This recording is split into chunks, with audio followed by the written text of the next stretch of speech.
Bonjour à toutes et à tous. Merci beaucoup de m'accueillir. Je suis très très content de vous rencontrer. Je précise que je sais que c'est la première fois pour vous que vous organisez ce type d'événement. C'est aussi la première fois pour moi que j'y participe. Donc voilà, on inaugure la formule tous ensemble.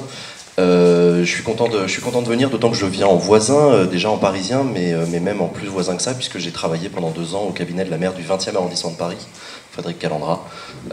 Et donc je connais un petit peu Montreuil pour les relations de voisins qu'on a eues, en tout cas dans le cadre du boulot. Donc je suis très content et je sais de longue date que Montreuil a une vraie tradition de participation citoyenne, une vie associative vraiment super riche. Donc ça me fait plaisir et c'est pas pour rien que ce type d'atelier existe à Montreuil. Et j'en ai jamais vu à Paris, hein, donc voilà, ça m'étonne pas une seconde. Donc merci à toutes et à tous.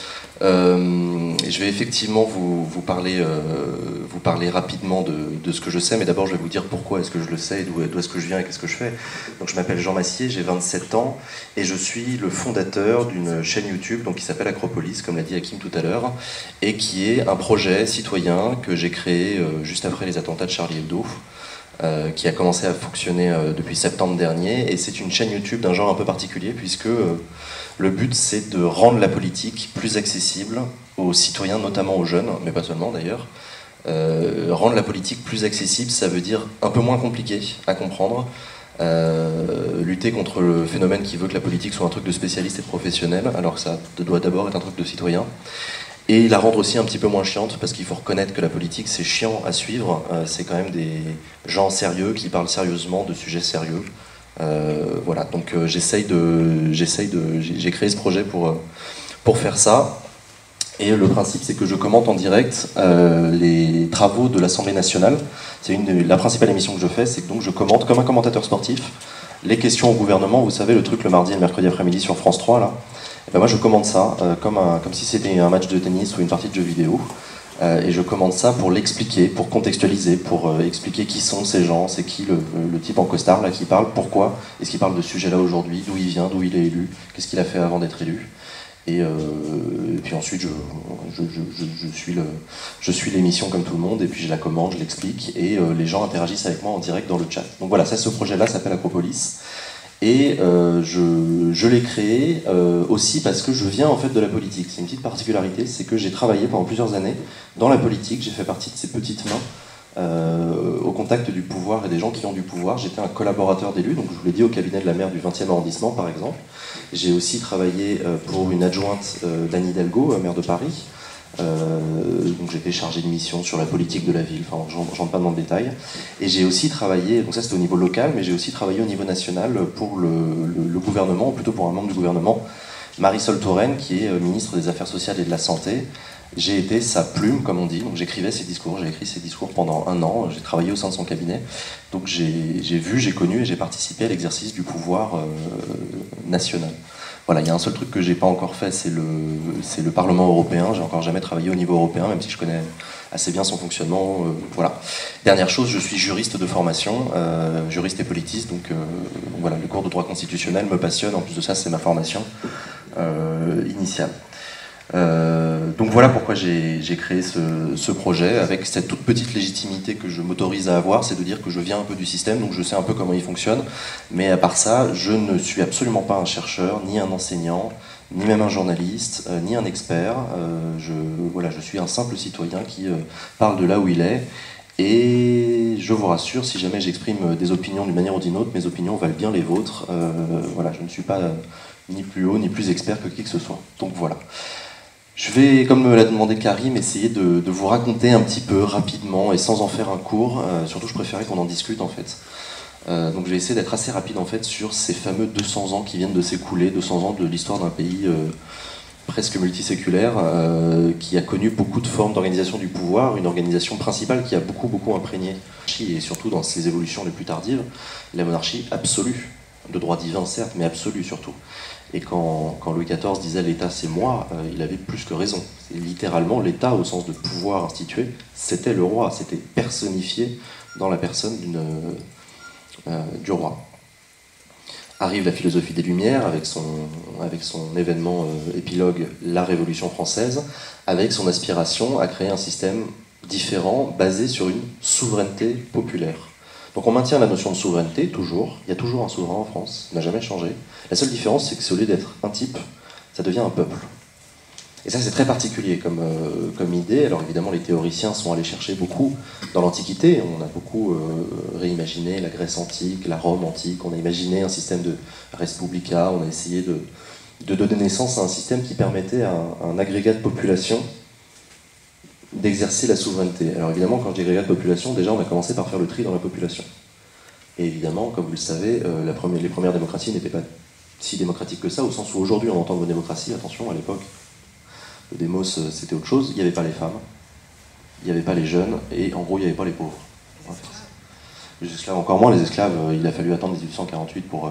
les esclaves n'étaient même pas des hommes, donc voilà. Donc parfaitement. Aujourd'hui, ce qu'on appelle peuple n'a pas du tout la même signification que ce qu'on avait comme signification à l'époque. Bon, ceci étant fait, on peut quand même parler de démocratie, dans cette idée en tout cas qui a été donnée. Et c'est drôle parce que quand au lycée on m'a dit qu'on était sous la 5e République, ou au collège on m'a dit aujourd'hui c'est la 5e République, la première chose que j'ai demandé à ma prof, c'est mais c'était quoi les 4 avant? Parce que moi, ok, le 5e film je le comprends, mais les 4 précédents je les ai pas vus. Et c'est drôle parce qu'en fait c'est un peu plus compliqué que ça. C'est pas comme s'il y avait une première république, puis une deuxième, puis une troisième, une quatrième. En fait, il y a une longue histoire de 200 ans où en fait pendant toute la fin du XVIIIe siècle et pendant tout le XIXe siècle, la France a hésité entre un pouvoir fort, quasi monarchique, la restauration du pouvoir royal, et un pouvoir républicain plus démocratique. Le clivage entre la gauche et la droite, aujourd'hui, vous le savez, depuis le début du XXe siècle et encore aujourd'hui au début du XXIe, il se place sur des thématiques socio-économiques. Interventionnisme, libéralisme, protection des travailleurs, etc. C'est ça aujourd'hui qui clive notre société, politiquement. Au XIXe siècle, c'était pas ça. Au XIXe siècle, on se posait la question de quel type d'organisation du pouvoir pour notre pays. Et c'était ça le clivage. Il y avait d'un côté les bonapartistes, les monarchistes, et de l'autre côté les républicains, les démocrates, les socialistes, plus tard les communistes qui voulaient des organisations de la société infiniment plus démocratiques, les anarchistes aussi, il ne faut pas oublier, dans le XIXe siècle, ils ont été très forts intellectuellement, ils ont beaucoup travaillé à ces réflexions-là. Et donc l'histoire des différentes républiques qu'a connues la France, elle commence par cette Révolution française qui a donné naissance à une première république. Alors elle est compliquée cette première république parce que c'est pas comme la 4e ou la 3e qui a une date de début, une date de fin, ça a commencé. Alors est-ce qu'on fait rentrer par exemple la monarchie constitutionnelle dans la première république? J'en sais rien, j'ai envie de répondre oui, donc ok, admettons. La première république c'est une monarchie constitutionnelle. Le roi, Louis XVI, était reconnu dans la première édition de la République, née de la Révolution. Il avait un pouvoir. Il avait un pouvoir dans le rôle législatif. Il y avait un parlement qui faisait les lois, et il y avait un roi qui les promulguait. Et il y avait une question d'ailleurs fondamentale qui a été un vrai clivage entre la droite et la gauche à l'époque, c'était de savoir est-ce que le roi doit avoir un droit de veto sur les lois ou pas. Et ça change tout. Vous êtes d'accord pour dire que ça change tout. S'il n'a pas de droit de veto, il n'est rien d'autre qu'une chambre d'enregistrement, il signe en bas de la feuille, et il n'a pas le choix de ne pas signer en fait. S'il a un droit de veto, alors il a un pouvoir colossal. Le roi a le droit de s'opposer au Parlement et donc à la volonté du peuple. Cette monarchie constitutionnelle n'a pas vraiment de fin. Vous savez que le roi Louis XVI a trahi ses engagements. Il a fui vers l'Autriche, il a été arrêté à Varennes, jugé pour haute trahison, décapité, ok. Et puis on arrive dans ces années très compliquées de 1792 à 1799, où la France est en guerre civile, la France est menacée d'à peu près partout en Europe, toutes les monarchies d'Europe essayent d'écraser cette révolution et de remettre un roi sur le trône. On est passé par différentes phases, un consistoire, on est arrivé jusqu'à un consulat, entre-temps il y a eu la terreur. Tout ça est un petit peu bordélique en fait comme histoire, pas vraiment de constitution écrite à ce moment-là, c'était quasiment un état de fait en fait. Le pouvoir était à ceux qui l'avaient et ça fonctionnait comme ça. Le comité de salut public, donc, qui a été le terreau de la terreur de cette période absolument ignoble de notre histoire où les têtes tombaient les unes après les autres, la guerre civile était absolument sanglante, le comité de salut public il s'est autoproclamé. Il a été élu par personne. Il a dit la patrie est en danger, voilà. Et donc on arrive jusqu'à la fin de cette première phase républicaine et un retour à une forme de monarchie qui n'est pas vraiment une monarchie, mais c'est l'Empire, c'est Napoléon. C'est Napoléon donc, qui a créé ce premier empire.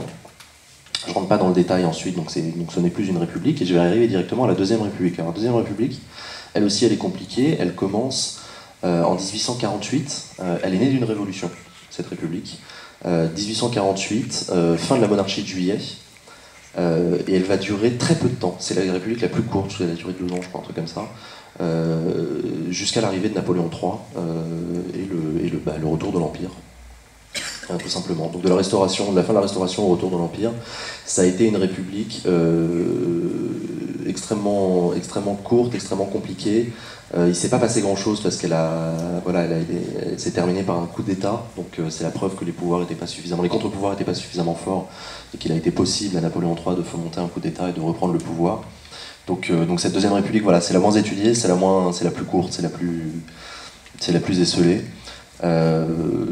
Voilà, je suis allé un peu vite sur la Première République. Je précise rapidement qu'il y a un certain nombre de constitutions qui ont été écrites à l'époque, mais beaucoup n'ont jamais été appliquées.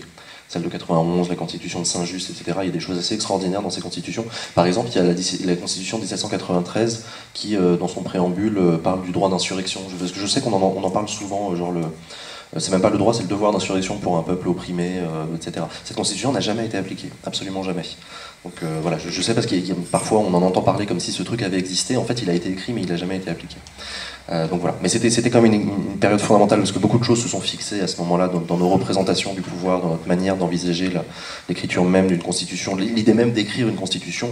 Le professeur de droit a parlé tout à l'heure de la constitution britannique qui n'est pas écrite. Elle existe, mais elle n'est pas écrite, c'est le juge qui l'a dit, etc. C'est un peu compliqué. En France, pour des raisons historiques, d'histoire du droit et de son enseignement et de sa pensée, on est un pays de tradition de droit écrit. Donc je vous propose qu'on admette l'idée que la Constitution est écrite et qu'elle a vocation à le rester. Donc c'est bien pour ça, atelier de réécrire la Constitution. On pourrait décider qu'on n'écrit pas de Constitution et qu'on le fait à l'anglaise sans Constitution écrite, mais je vous propose qu'on garde l'idée qu'on va bien écrire avec un stylo une Constitution. Donc cette deuxième République se termine avec Napoléon III, et puis ça va être tout le règne de Napoléon III qui va se terminer, comme vous le savez, en 1871 avec la défaite de Sedan, en 1870, la défaite de Sedan, la chute de l'Empire, et la proclamation de la Troisième République. Alors la Troisième République, elle est absolument fascinante comme république, pour 2 raisons. Déjà parce que c'est la plus longue. Elle a duré jusqu'à la fin de la République sous Pétain, en fait. Donc elle a été promulguée en 1870, et elle a duré 70 ans.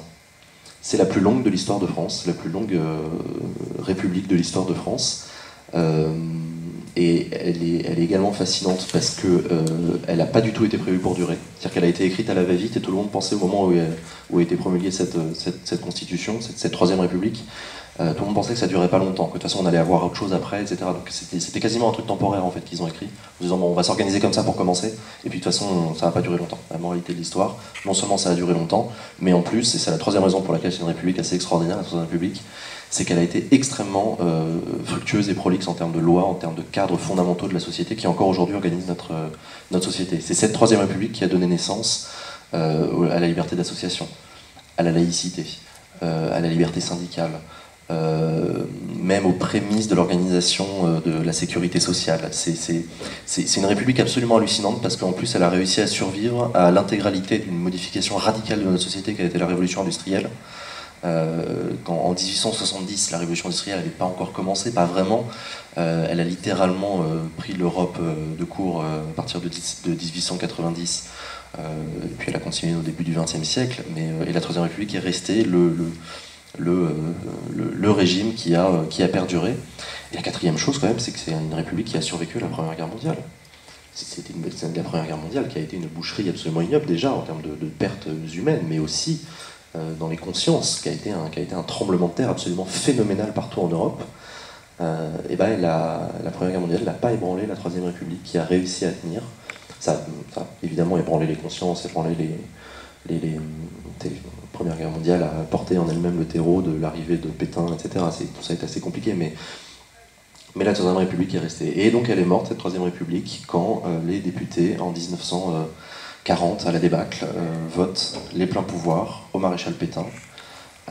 Chose intéressante, les députés ont voté la fin du pouvoir du Parlement. Ils l'ont donné à un type, maréchal Pétain, il n'avait pas le pouvoir de le faire, les députés. Ils ont voté un truc qu'ils n'avaient pas le droit de voter, mais ils l'ont fait quand même. Les conditions étaient ce qu'elles étaient.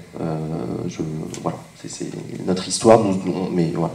Gardons ça en tête, c'est important de ne jamais oublier qu'il y a des trucs qu'on ne prévoit pas dans nos constitutions et qui se passe quand même. Là, pour le coup, c'est un très mauvais exemple. C'est le pire du tout. C'est des gens qui ne sont pas élus pour ça et qui décident de mettre fin à la République alors qu'ils n'ont pas le pouvoir. Voilà. Fin de la Troisième République, Seconde Guerre mondiale. Vous connaissez l'histoire, la résistance, qui du coup obtient la légitimité par le général de Gaulle de prendre le pouvoir en 1946 avec le gouvernement provisoire. Et on arrive à la Quatrième République. Et la Quatrième République est une république extrêmement intéressante, notamment dans la manière qu'elle a eu de modeler la Cinquième République. La Quatrième République est une république qui est née de la disparition des partis et des forces en présence à la libération. C'est-à-dire qu'à la libération de la France, politiquement, la France est répartie entre trois forces. Il y a trois, pas partis politiques, mais presque partis pris. Il y a les gaullistes, qui sont avec le général de Gaulle. Il y a les socialistes, qui sont ceux qui avant avaient le pouvoir sous la fin de la Troisième République, donc avec le 36, le Front Populaire, et les communistes. C'est les trois forces en présence à la libération. Et de cet éparpillement des partis, il n'y a pas un mec plus légitime que les autres, si ce n'est le général de Gaulle, si, mais voilà, on va donner naissance en fait à une république des partis. C'est une république parlementaire, au sens où le Parlement a quasiment tout pouvoir. Il n'y a pas de président de la République comme aujourd'hui. Il n'y a pratiquement pas de contre-pouvoir type 49.3, des trucs comme ça pour limiter le pouvoir du Parlement. Il n'y a pas de domaine de la loi, etc. Donc c'est une république où le Parlement a littéralement tout pouvoir. Et malheureusement, en tout cas, ce qu'on a constaté dans l'histoire, et ça a été un traumatisme fondamental, c'est que le type de scrutin qui était un scrutin proportionnel a donné naissance à un pouvoir extrêmement instable. Extrêmement instable, c'est-à-dire que entre 1946 et 1958, il y a 17 gouvernements qui sont succédés. 17 gouvernements. Ça n'arrêtait pas de tomber. Les mecs, ils étaient nommés ministres, 3 mois plus tard, ils dégageaient. Ça a été très important déjà dans le rapport qu'ont entretenu les Français avec leur République. On a revu naître un espèce d'antiparlementarisme, on a revu des gens dire de toute façon ces gens-là sont incapables de se mettre d'accord, ce qui était vrai, les coalitions étaient impossibles à monter. Et en plus de ça, cette instabilité... non, j'ai oublié ce que je voulais dire, attendez. L'instabilité des pouvoirs sous la Quatrième République, elle a aussi donné naissance à cette idée qu'on va appliquer ensuite sous la Cinquième République, d'un régime... la volonté d'avoir un régime à majorité forte et quasiment indéboulonnable. L'idée qu'on va continuer à voter tous les 5 ans, mais que quand on vote, on va élire des gens qui vont avoir suffisamment les mains libres pour ne pas être renversés 2 mois plus tard par une nouvelle coalition qui va venir, etc. Et donc la Quatrième République, elle aussi, va mourir d'une crise. C'est la décolonisation française qui s'est très très mal passée, comme vous le savez.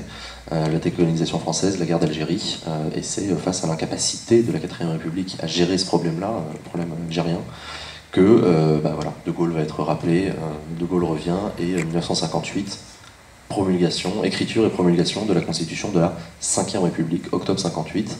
Une constitution absolument extraordinaire, pour tout un tas de raisons, et surtout une constitution qui n'est plus du tout effective aujourd'hui. Et ça, c'est extrêmement paradoxal, on n'a pas l'impression de ça, parce qu'on parle toujours de la Cinquième République comme si elle n'avait pas évolué. En réalité, si on était très précis, on devrait dire qu'aujourd'hui on est dans une sorte de 8e ou 9e République, parce que beaucoup de choses ont évolué, et une constitution, comme c'est un texte qui organise un équilibre entre les pouvoirs, les libertés, les pouvoirs et les libertés, il suffit de changer parfois une virgule, ou un mot, ou on change, et qu'en fait on change de régime.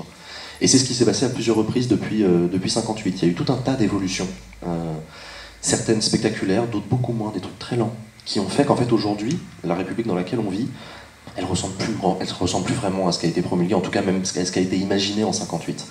La première évolution absolument radicale, c'est 1962, élection du président de la République au suffrage universel direct. Ça a tout changé, tout changé. Un nouvel acteur de poids est arrivé dans la République, dans l'organisation des pouvoirs, c'est le président de la République. Et aujourd'hui, vous vous rendez compte comme moi de l'importance du bonhomme dans notre manière d'envisager la politique. Et il n'était pas imaginé comme ça en 58, au tout début. Il était élu par le Parlement, il devait sa légitimité aux parlementaires, donc les parlementaires avaient encore beaucoup de pouvoir, et puis De Gaulle a décidé, le fameux référendum, il a demandé aux Français, est-ce que vous voulez élire directement notre président de la République? Les Français, pas con, ils répondent oui, évidemment, on veut. Et donc du coup, De Gaulle se retrouve élu président de la République au suffrage universel direct, ce qui a changé énormément de choses. On se retrouve avec 2 institutions qui ont la même légitimité, celle du suffrage universel direct, le Parlement, et le président de la République. 62, première grosse évolution. Ensuite, il y a eu des évolutions beaucoup plus lentes, comme par exemple les jurisprudences du Conseil constitutionnel de 74 sur 74 et 75 sur le bloc de constitutionnalité, où le Conseil constitutionnel est devenu un gardien des libertés fondamentales, ce qu'il n'était pas du tout au début. D'ailleurs, personne lui a donné l'autorisation de faire ça, il s'est auto-autorisé à devenir ce qu'il est devenu aujourd'hui, c'est-à-dire un acteur central dans notre jeu législatif et même quasiment judiciaire, parce que c'est presque une Cour suprême aujourd'hui, le Conseil constitutionnel. Ça, pareil, ça a été voilà, une évolution lente de nos institutions qui ont donné naissance à ce qu'on a aujourd'hui. Et donc on en arrive à cette 5e République qui, comme je l'ai dit, est née du traumatisme qu'a été la 4e République, où encore aujourd'hui on est très frileux en France avec le suffrage, le scrutin de liste, le scrutin proportionnel. On est absolument convaincu en France que le scrutin proportionnel égale instabilité gouvernementale. Ce qui en réalité n'est pas vrai. C'est pas vrai si on regarde les pays d'Europe du Nord, un certain nombre de pays qui ont des scrutins proportionnels et qui s'en sortent très bien parce qu'il y a des garde-fous qu'on peut mettre en place, etc. Mais voilà, on a gardé cette image-là, et ça c'est important parce que notre société est traversée de fantasmes comme ça, pour beaucoup magnifiques, mais pour certains qui nous sclérosent et qui nous empêchent de réfléchir à certaines alternatives parce qu'on est persuadé que si on fait ça, ça va être le bordel. Voilà, le scrutin proportionnel c'est le bordel, donc on a fait un scrutin majoritaire qui, comme vous le savez, donne naissance à cette Assemblée nationale aujourd'hui qui a effectivement une légitimité acquise par l'élection, mais qui a surtout les coups des franches pour gouverner, puisque la majorité à l'Assemblée nationale est suffisamment majoritaire pour ne pas avoir à s'emmerder de coalitions qui feraient tanguer trop facilement le gouvernement. Aujourd'hui, par exemple, la majorité à l'Assemblée nationale, c'est le Parti socialiste a la majorité à lui tout seul. Il n'a même pas besoin en fait des écolos ni des radicaux, il pourrait à lui tout seul avoir la majorité. À l'époque de l'UMP, sous Nicolas Sarkozy, c'était pareil. L'UMP avait la majorité à lui tout seul. Là où c'est intéressant, et je pense que j'en terminerai là-dessus pour cette 5e République, là où c'est intéressant ce système-là, c'est qu'il est mixte, c'est-à-dire on le présente comme mixte, il est ni tout à fait parlementaire, ni tout à fait présidentiel. On a créé dans la Constitution de la 5e République un certain nombre de garde-fous qui permettent à notre République de rester une République parlementaire. C'est bien le Parlement qui fait la pluie et le beau temps sur la politique dans ce pays. C'est bien la majorité parlementaire, la majorité à l'Assemblée nationale, pardon, qui donne sa couleur au gouvernement. Et en même temps, on a limité le pouvoir du Parlement par un certain nombre de garde-fous. On a mis l'article 34 sur le domaine de la loi. On a donné un pouvoir réglementaire assez important au gouvernement. Et on a aussi ce président de la République qui, dans la Constitution, n'a pas énormément de pouvoir, mais dans la pratique de ce qu'on en a fait, et notamment du fait qu'il est élu au suffrage universel direct, est un homme très important, une institution très importante de la République, enfin en tout cas de la politique, puisque le président de la République entretient des relations avec le Parlement qui sont compliquées. Par exemple, il y a un mécanisme très intéressant qu'il faut garder à l'esprit, c'est que le Parlement et le président de la République ont tous les deux une sorte d'arme nucléaire qui menace l'autre. Le président de la République peut dissoudre l'Assemblée nationale. Et le pouvoir de dissolution, c'est très important pour le président de la République, et ça oriente beaucoup les travaux de l'Assemblée nationale dans sa manière de se considérer, dans ses rapports avec le pouvoir exécutif. Et à l'inverse, le pouvoir législatif, donc l'Assemblée nationale, a la possibilité de censurer le gouvernement nommé par le président de la République. Donc il peut dire au président de la République: je te renvoie ton gouvernement, je ne suis plus d'accord avec lui, je ne suis pas d'accord avec ton gouvernement. Donc en fait, c'est intéressant, cet équilibre des forces entre le président de la République et l'Assemblée nationale est le simple fruit de deux petites mesures qui, en réalité, ces deux petites mesures remettent complètement en cause l'architecture des institutions. Donc dans cette idée d'atelier constituant que vous allez avoir, vous allez travailler là-dessus, n'hésitez pas à réfléchir à ces petites mesurettes, ces petites choses. On a l'impression que c'est pas grand-chose, mais en réalité c'est structurant et ça change tout. Et si aujourd'hui vous supprimez le droit de dissolution dans la Constitution, je vous promets qu'on change radicalement notre jeu politique, on change quasiment du tout au tout, et on passe à une 6e République. Donc voilà, j'ai été un peu rapide sur ces 200 ans d'histoire. J'espère vous avoir montré que l'histoire constitutionnelle française est une histoire compliquée. Dans ce pays, on est incapable de faire une nouvelle république sans passer par une crise. Voilà, ça on l'a jamais fait. À chaque fois, chaque république est née d'une crise grave. Que ce soit une guerre, que ce soit un coup d'État, que ce soit une révolution, que ce soit mais toujours une crise politique. Arrivera-t-on à une 6e République autrement que par une crise? Honnêtement, je l'espère, parce que les crises, c'est générateur du meilleur comme du pire, mais surtout du pire.